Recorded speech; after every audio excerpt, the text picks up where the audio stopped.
अंदर इस वक्त जो केसेस आए हैं वो एक और रिकॉर्ड बना। हर गुजरते दिन के साथ 3.5 लाख तक फिगर जा रहे थे। आज 3,50,000 का जो आंकड़ा है वो क्रॉस हो चुका है और 3,53,000 के करीब या इससे ज्यादा भी इस वक्त केसेस जो पिछले 24 घंटों में सामने आए हैं वो जा रहे हैं। और शरह अमवात भी इसलिए बढ़ी है इसी अरसे के दौरान जो पिछले 24 घंटे गुजरे हैं।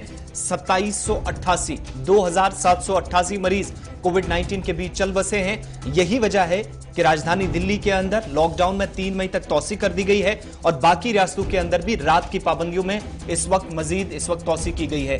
दूसरी तरफ सरकार ने हालात के पेश नजर फैसला यह लिया है, पीएम केयर फंड से 551 ऑक्सीजन प्लांट्स मुल्क भर की मुख्तलिफ रियासतों के अंदर सिर्फ मेडिकल ऑक्सीजन जिन हिस्सों के अंदर मेडिकल सप्लाईज जहां पर जिसे यकीनी बनाया जाता है, इसके लिए सरकार ने पीएम केयर फंड से 551 प्लांट्स कायम करने का फैसला किया है और गुज़श्ता शाम यह फैसला हुआ है। लेकिन आज जो केसेस सामने आए हैं सितंबर 2019 में, जो केसेस सितंबर 2019 में पहला केस रिपोर्ट हुआ था, उसके बाद किसी भी मुल्क के अंदर दुनिया भर के 211 ममालिक में इशफाक अब तक की यह सबसे बड़ी तादाद है।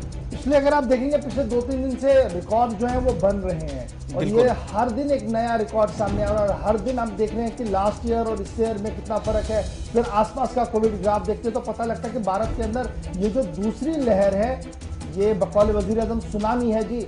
और इस सुनामी में किस तरीके से खुद को बचाना है, किस तरीके से मईशत को बचाना है, किस तरीके से रियासतों को बचाना है, एक बड़ा चैलेंज इस वक्त सबके सामने। इसलिए सबकी एक कलेक्टिव जिम्मेदारी होनी चाहिए, न कि सिर्फ हम सरकार की ओर ही देखें मैंने क्या करना है मैं वो करूं और दूसरे ने क्या करना है वो करें, स्टेट ने क्या करना है वो करें, ताकि एक क्योस कंफ्यूजन जो है ये खत्म हो, पैनिक थोड़ा सा खत्म हो और एक सिस्टम को हम इन्वॉल्व कर सके ताकि सिस्टम आगे बढ़ सके। लेकिन बड़ी खबर इस वक्त की जो आ रही है वो ये है कि 3 लाख 3.5 लाख से ज्यादा नए केसेस जो है वो सामने आए हैं और 2,785 से ज्यादा मौतें भी रिकॉर्ड की गई है पिछले 24 घंटों के दौरान, जो सिंगल डे का सबसे हाईएस्ट माना जा रहा है। और फिर दिल्ली ने क्या किया जी, लॉकडाउन का एक्सटेंड कर दिया है और दिल्ली की जो पॉजिटिव रेट है दैट इज 31%। ये बड़ी है 31% एक हफ्ते के दौरान। 31% उछाल हुआ है एक हफ्ते के दौरान। और उसका डॉक्टरों का क्या मानना है जी, उनका मानना है कि जिन 3 लोगों का आप टेस्ट करते हैं दिल्ली के अंदर, अगर आप दिल्ली में 3 टेस्ट करते हैं तो 2 आपको पॉजिटिव निकलते हैं और 1 ही आपका नेगेटिव आ रहा है। ये सूरत हाल है दिल्ली के अंदर।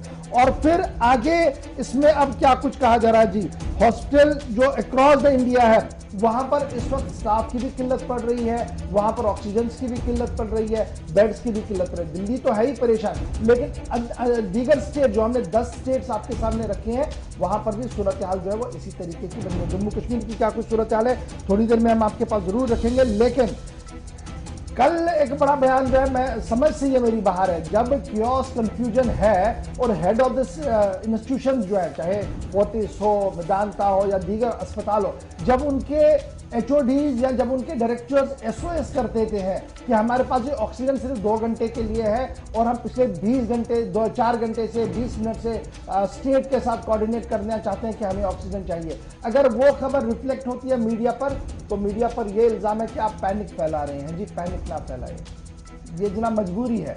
ये जो डिप्टी सीएम है जनाब मनीष जी, उन्हें ये समझना चाहिए कि यही बात तो वज़ीर आज़म साहब भी कह रहे थे, पैनिक ना फैले और सिस्टम को चलाइए। तब आपने कहा कि खबर लाना, खबर दिखाना बड़ा जरूरी है और एडमिनिस्ट्रेटिव पार्ट को गियर अप करना जरूरी है। आज जब दिल्ली पर बात आई तो यू टर्न दोबारा से। बहरहाल मैं उस सियासत में नहीं जाना चाहूँ, सिचुएशन ग्रेव हो जाती है तभी जाकर एचओडी एसओएस करते हैं और उस एसओएस को आगे लाना, उस पर बात करना मीडिया की जिम्मेदारी है और शायद मनीष जी इस बात को समझ पाएंगे। बढ़ते हैं।